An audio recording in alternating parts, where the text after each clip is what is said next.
Hi, everyone, and thank you for joining me here today on I Am Illuminated Tarot for a video that is going to talk about how we can, in today's modern world, bridge the world of organized religion with what I like to look at as more of the esoteric spiritual arts, which many like to assign to the occult. Now, I am Lauren Ashoff Hickman. I am a tarot reader and a writer of spiritual fiction. Hi, and welcome to anyone who is new to my channel. Now, I got the inspiration as I was sitting here, as you can see, at my desk where I do all of my readings and writing, that there tends to be a lot of, even within myself, this kind of tug of war between the teachings of many of today's organized religions and the battle between believing in the certain tenets of those religions and faiths, and also being able to open ourselves up to the beneficial spiritual qualities, or the beneficial spiritual qualities that come when we seek to know more about ourselves through other avenues like astrology, like numerology, and then utilizing other physical ways to open ourselves up, like tarot cards, like sound healing, like Reiki, things along that line. Now, I first want to, kind of define what is religion versus what is more of these esoteric, what we would like to, again, kind of assign to the world of the occult. So religion is something that I myself would describe as something that is truly organized, something that brings many different people together, and that there are specific tenets that one must follow to remain in that religious sect or that religious organization, meaning that there generally are going to be rules practiced or beliefs that are asserted. And often that religion can then say, if you do not assert these beliefs or you do not follow these rules, then there will be a specific consequence, or you cannot be a part of our religious spiritual practices. Now, that's not obviously going to have every religion fit into that box, but that's what I'm speaking to when I'm speaking about organized religion. And this can be Western religions, this can be, Christianity, Judaism, we can look at Islam, but we can also take the more of the Eastern religions as well. We can look at, Buddhism, we can look at Taoism. I mean, there's all kinds of, and I'm not an expert by any means in these organized religions. I am aware of many of them and the basic tenets. Now, I grew up in the Catholic faith. I am actually very interested as well in the Jewish faith. And I can say that from having that basis for myself as a kind of a spiritual baseline, I found within myself growing up this kind of push-pull. I've always been a deeply spiritual person, like many of us. In fact, all of us are spiritual beings. But I also felt a deep connection to that. I would, just as a small child, innately speak to God, or what I considered to be my connection to source spirit.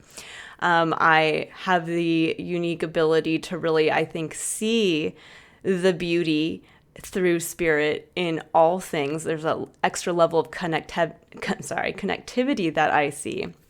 But I also pushed against the kind of hard and fast rules of the organized religion that I was brought up in, that if you do not believe in this specific way, or if you choose to kind of go outside of this faith or this organization, you are not going to reap the benefits of our deeper connection with source spirit, with God, with the mystery of the universe. And so that's really where I then started to get more into opening myself up to the different religions and trying to see if I could find one that fit me. And what I realized is that it's not that it's about trying to find a religion that fits you. It's about opening yourself up truly on a spiritual level to seeking the truth of our experience, our each of our unique experiences with the mystery that is truly the unknown in our everyday experience. So the things that we can't quite fathom, like how do we exist from nothing? How did something ever be out of nothing?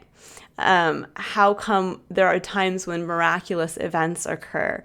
How can we even fathom the size of our universe? There's all kinds of things like that we are always going to kind of be on the edge of knowing and not knowing. Now, when I look at what I would say is more the teachings of the occult.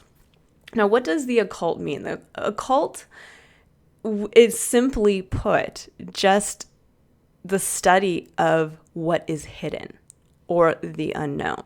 So it's not this, what I think the occult has kind of been attributed to now in today's society, and even hundreds of years ago as well, that this is the study of something evil, or the study that only you can go into if you become a witch, or you're creating potions, or you're trying to manifest on a level that is not in alignment with what we consider good or positive.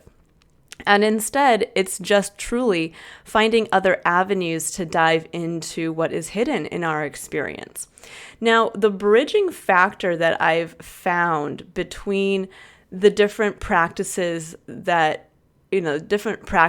of, let's say, astrology, numerology, tarot, getting into more of the kind of esoteric healing practices like Reiki and sound healing, that they actually, the further you go into them, the more you realize, either A, on a scientific level, like sound healing, you realize that everything is set to a certain vibrational frequency, and you can actually alter physical states of being through altering or subjecting that individual to different vibrational frequencies.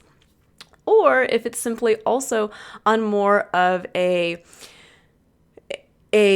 kind of, what I would like to say, mass observational way of looking at the same things that happen, the patterns that occur over many eons. Like when we're looking at the stories and the observations that are passed from one generation to the next, which is really what I like to look at as the world of astrology. There are people who really looked up at the sky. They realized that, yes, things are set in motion in a specific and organized way. Just like when we look at numerology, that the numbers in our experience, mathematics, in general, there is a truth to numbers that we cannot deny. There is a pattern, and that also can be kind of looked at as another universal frequency. So all of these things prove, similar to what organized religion proves, is that there is a divine design, that there is a purpose to what we are experiencing. There's a purpose to us being here. There is a purpose to every star in the sky. And what the world of organized religion, the part that feeds in our spiritual experience, is allowing us to come together with others who have a similar perspective and who are seeking a similar spiritual experience. And we give that an outlet. We allow people to come together around certain, again, tenets, beliefs, and there's a structure to that can be very comforting. And it is something that as humans we do need. I was a manager of very busy businesses for long periods of time. And the one thing I learned is that humans are a creature that needs stability.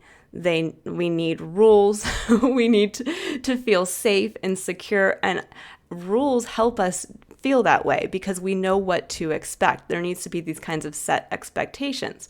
Now, where the occult side comes in and can be equally helpful is that the occult practices tend to be more on an individual basis. Not to say that we can't get together and, let's say, share in a sound bath with sound healing, or that we can't let's say, sit and, all look at the stars together with astrology.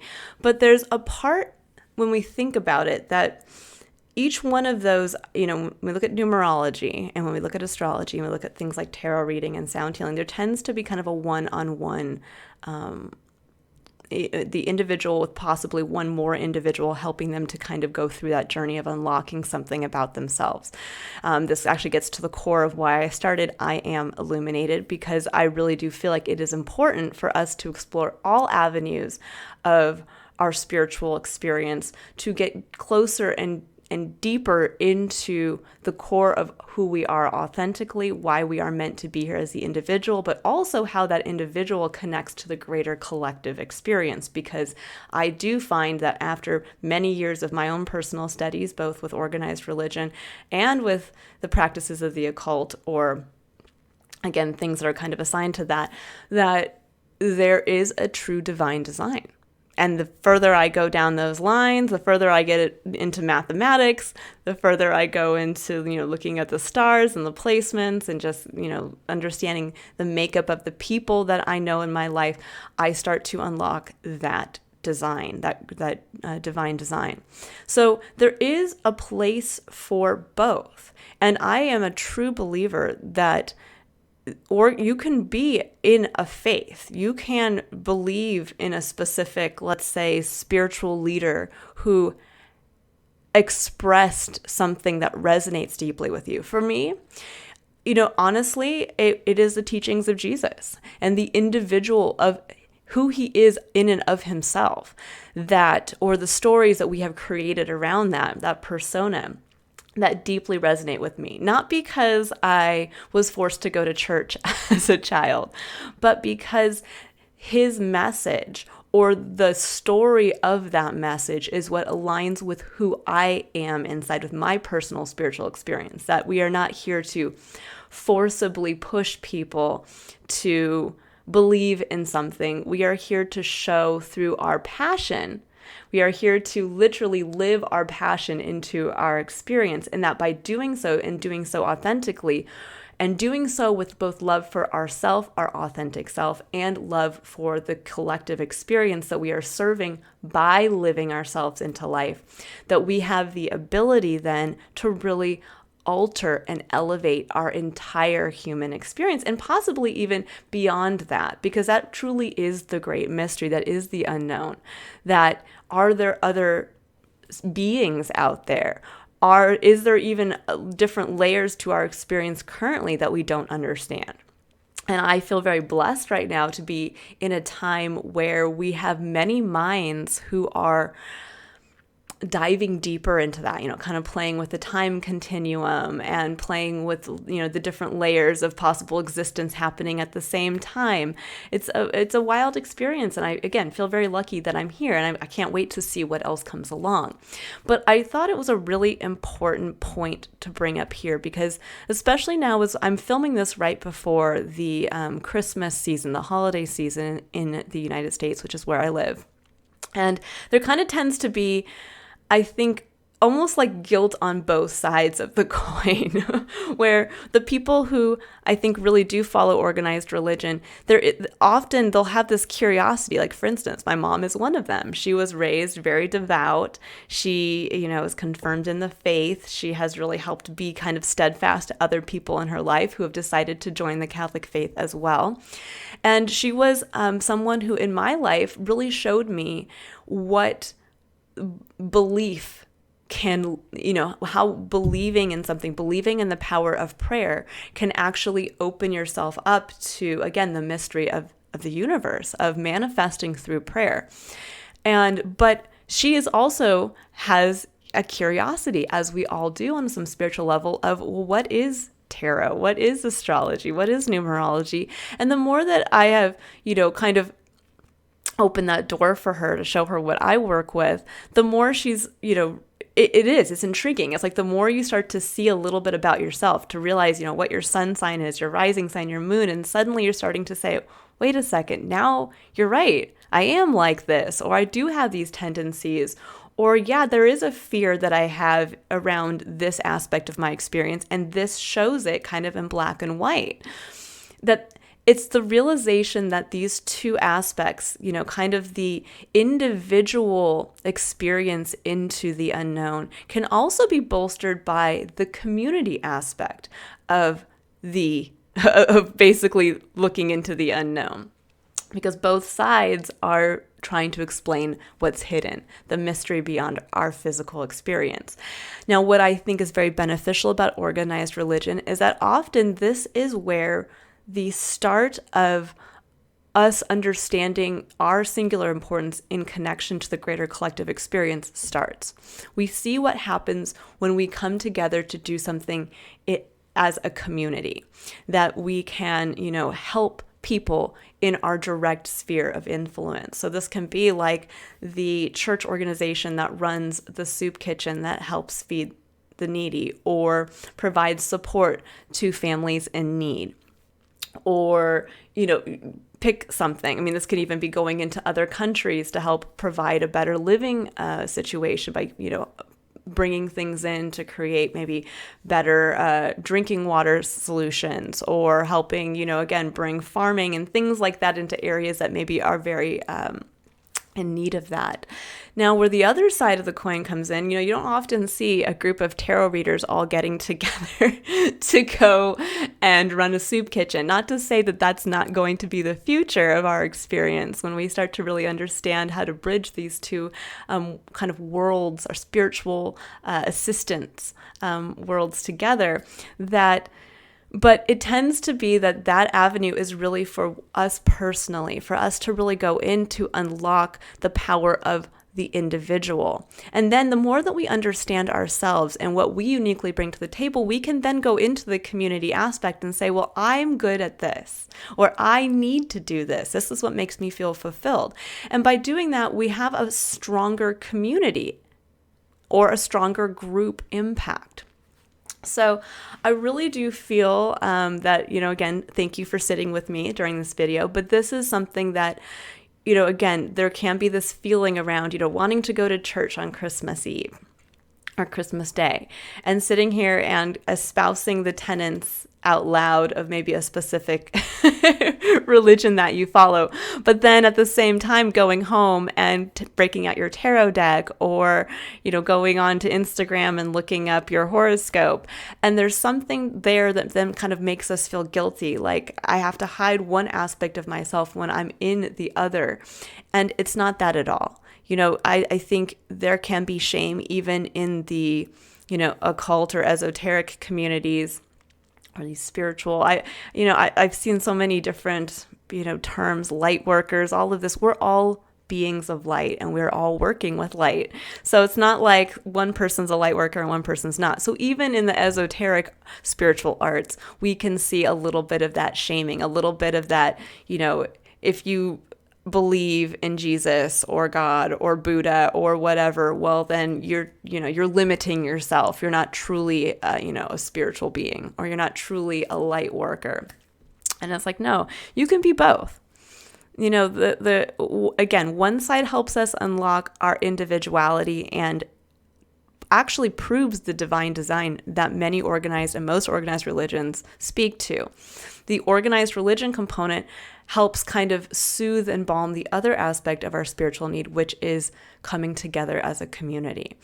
And I think we really understood that over the past few years and going through the pandemic, that we need that connection. Humans can't exist in a vacuum.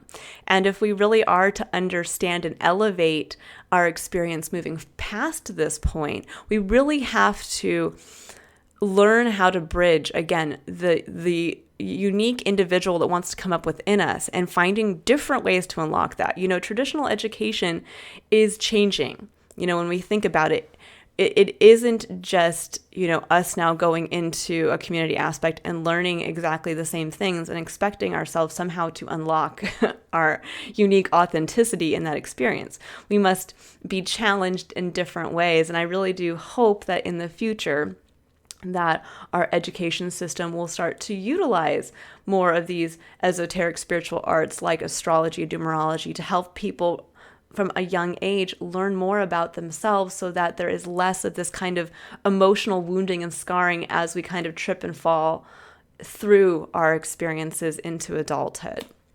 But that'll be on a whole nother video.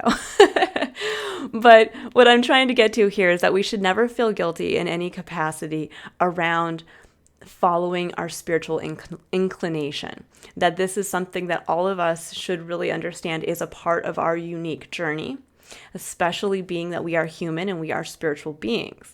We need to connect to ourselves. We need to connect that self to a community, and we need to connect that community to something even greater beyond that. And that's where purpose and emotional fulfillment lie. That's where we can touch kind of that feeling of heaven on earth, where that, joyful experience truly comes from. I will also speak to that in probably future videos as well. But thank you for joining me here. I hope all of you are excited and curious about diving deeper into possibly religion, organized religion, or diving deeper into, the esoteric spiritual arts that are, associated with the occult, because both, again, take us on a unique spiritual journey that is very important and will actually help bolster your personal experience here in the physical. All right, everyone, have a wonderful holiday season if you're watching this when I'm filming it, but if not, have a wonderful journey forward filled with lots of illumination.